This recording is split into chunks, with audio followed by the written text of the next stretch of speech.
Então vamos destacar aqui rapidamente.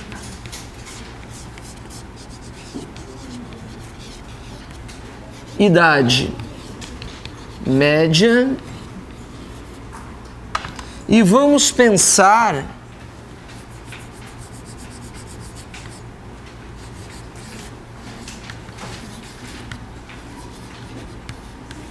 no declínio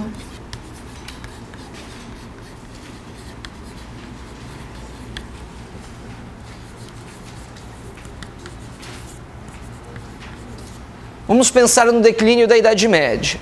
Quando eu falo no declínio da Idade Média, pessoal, nós estamos falando mais diretamente do século XIV e do século XV, ok? Estamos falando então do século XIV e do século XV. Falei para vocês que a partir da Quarta Cruzada nós tivemos o renascimento comercial, o renascimento urbano, a emergência de uma nova classe social que veio a ser a burguesia. Então, existe na Europa toda uma transformação, certo? Uma transformação social, uma transformação econômica, mas principalmente o princípio, destaquem isso para mim, mas também o princípio de uma transformação política, certo? A Idade Média, ela começa a caminhar para a sua ruína. Porém, quando eu falo desse caminhar para a sua ruína, ela vai precisar de dois fatores determinantes para a sua queda. Aí vocês vão me questionar e dizer, Mariane, quais são esses dois fatores que são determinantes para o fim da Idade Média? Meus amigos, bem rapidamente, bem resumidamente, nós vamos falar deste conflito. A famosa Guerra dos 100 anos. A Guerra dos 100 anos que vai de 1337 a 1453. Eu gostaria de um destaque importante para esta data, 1453. Por quê? Ao mesmo tempo em que ela é a data do encerramento da Guerra dos 100 anos, que como vocês podem notar durou um pouquinho mais de 100 anos, ela também é a data da queda de Constantinopla, da invasão dos turcos otomanos, ou também a queda do Império Romano do Oriente, que assim viria a encerrar a Idade Média. Então este ano aqui, ele é um pouquinho importante para nós, para os vestibulares, ok?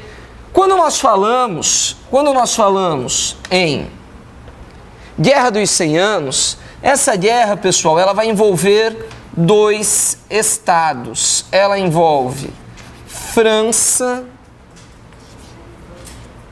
contra a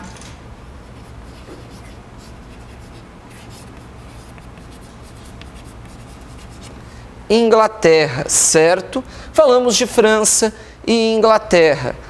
Senhores, qual é o grande pretexto desta guerra? Olha lá, o grande pretexto dessa guerra é a disputa do trono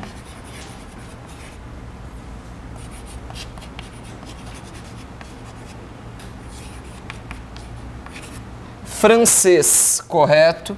A disputa do trono francês. Tudo se inicia, pessoal, quando a França perde o seu rei e Eduardo III da Inglaterra, que era neto de Felipe o Belo, reivindica para si o direito do trono, certo? Tudo isso, atenção em mim, por uma questão puramente econômica. Por que eu falo de uma questão puramente econômica? Porque França e Inglaterra, pessoal, naquele momento, nós não falamos de fato de um estabelecimento monárquico, mas nós ainda falamos de resquícios feudais, de reinos. E França e Inglaterra disputavam o comando da região dos Flandres, também ali próximo à região de Champagne. Por quê? Um importante interposto comercial, uma importante rota de comércio, do qual esses dois estados disputaram. Eduardo III, rei da Inglaterra, por ser neto de Filipe o Belo, porém ele vinha de uma linhagem feminina, reivindica para si o trono, do qual os franceses acabam voltando a uma lei da Antiga Idade Média que se dizia que o rei só poderia assumir o trono a partir da linhagem masculina. Dessa forma, se inicia nos feudos da região norte da França uma disputa territorial entre França e Inglaterra pelo comando hegemônico da região. Pessoal, como vocês podem notar, essa guerra ela dura aproximadamente 116 anos, certo?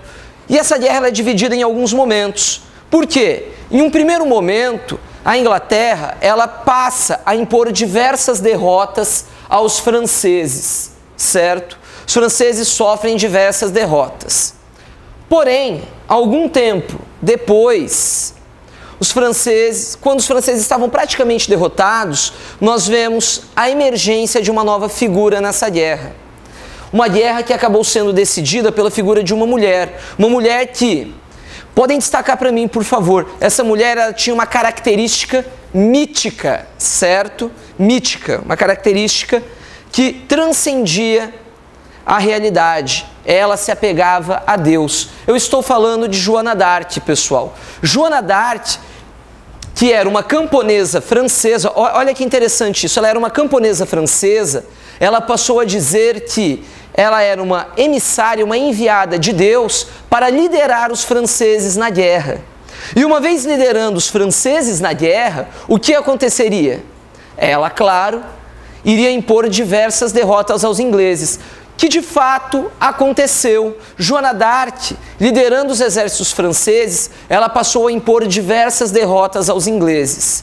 Porém, meus amigos, quando a França ela emerge e passa a dominar a guerra, quando a guerra estava praticamente ganha, Joana d'Arc passou a ser uma ameaça, principalmente pela questão de ser mulher. Mais do que isso, o que eu acabei de dizer, Joana d'Arc era uma camponesa. E surgiu o medo entre a família Valois, na França, de que Joana d'Arc pudesse liderar uma rebelião camponesa, uma rebelião popular e destronar a nobreza.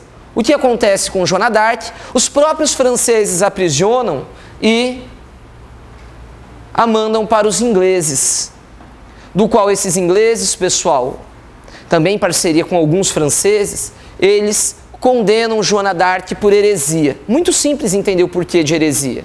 Até então, a Igreja Católica era conduzida somente por homens.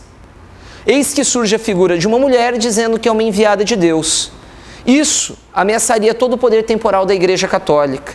Dessa forma, Joana d'Arc, condenada como herege, ela morre na fogueira. A França acaba por vencer a Guerra dos 100 Anos, ela sai vitoriosa. Porém, essa guerra, pessoal, ela é um marco divisório na história da Europa. Por quê? Pelo seu período de duração, quando essa guerra se encerra, nós já temos de fato a consolidação de algumas monarquias nacionais. O fim da Guerra dos 100 Anos, ele passa a nos mostrar o surgimento daquilo que vamos chamar de absolutismo monárquico. Correto? Pessoal, outro fator importantíssimo para a gente também, além da Guerra dos 100 Anos, outra coisa que marca o declínio da Idade Média e o seu fechamento, nós vamos falar da chamada peste negra. Vestibulandos, a vocês eu dou uma dica muito importante sobre a peste negra.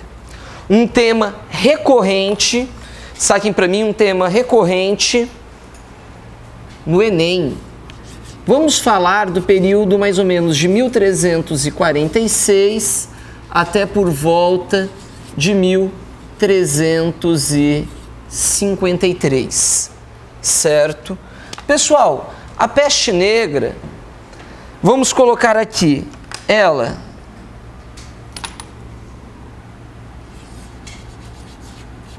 matou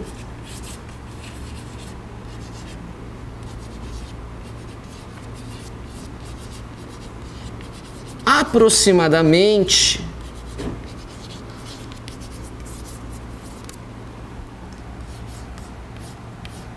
1/3 da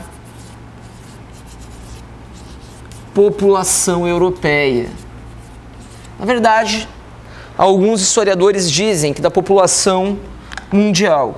Isso daria aproximadamente, preciso da atenção de vocês, uma estimativa entre 20 e 22 milhões de pessoas, certo? A peste negra, pessoal, ela foi trazida para a Europa, ou peste bubônica, como ela também é conhecida, ela foi trazida para a Europa pelos ratos em navios, em viagens mercantes, certo? E a peste, um dos fatores que ajudou a peste a se propagar foi, destaquem para mim, a situação da Europa no século XIV, certo? A situação da Europa no século XIV. Por que eu falo da situação da Europa? Nós tivemos, pessoal, um forte declínio das relações de produção. Mariane, dá para se dizer que faltou alimento para a população? Sim, em algumas regiões, a escassez de alimento contribuiu para o enfraquecimento da população. E quando a peste começou a se espalhar entre as pessoas, pessoal, não se tinha uma maneira segura de se prevenir. Inclusive as pessoas que eram contaminadas e morriam com a peste, muitas delas eram jogadas em grandes valas, muitas delas foram incendiadas, o que surgiu na época também um grande problema com a igreja, certo? A questão religiosa sobre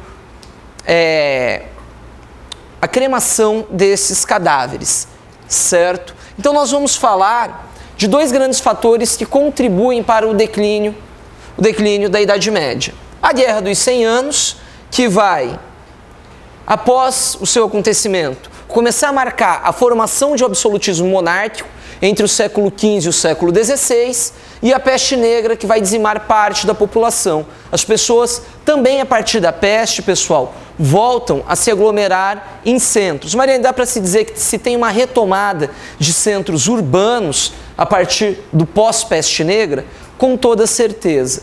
Porém, pessoal, conforme eu havia dito para vocês, a Idade Média, ela de fato se encerra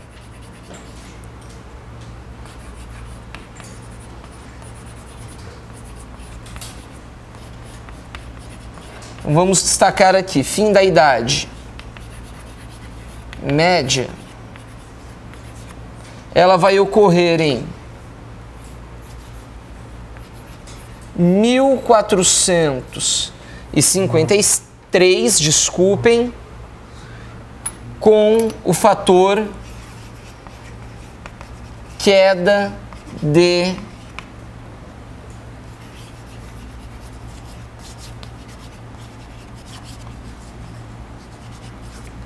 Constantinopla, certo? Gostaria que vocês destacassem para mim, Constantinopla havia sido invadida pelos turcos otomanos, certo? E também, quando eu falo dessa queda de Constantinopla, ela significa o fechamento do eixo comercial Ocidente-Oriente via Mar Mediterrâneo, via o Estreito de Bósforo. A partir deste acontecimento, pessoal, Portugal já havia se lançado às grandes navegações, tentava chegar às Índias por um novo caminho, mas o pós-queda de Constantinopla, ele influencia também, mais tarde, a unificação espanhola e também, enfim, o lançamento da coroa espanhola às grandes navegações, correto? Fim da Idade Média, 1453... podemos dizer também o fim do Império Romano do Oriente, o que surge mais uma dica para o vestibular para vocês. Por quê? Uma questão de vestibular poderia dizer o seguinte: o Império Romano, a queda do Império Romano, encerrou duas eras históricas. Essa alternativa seria verdadeira ou falsa? Seria verdadeira. O Império Romano Ocidental caiu em 476, encerrando a Idade Antiga, e o Império Romano Oriental caiu em 1453, encerrando assim a Idade Média.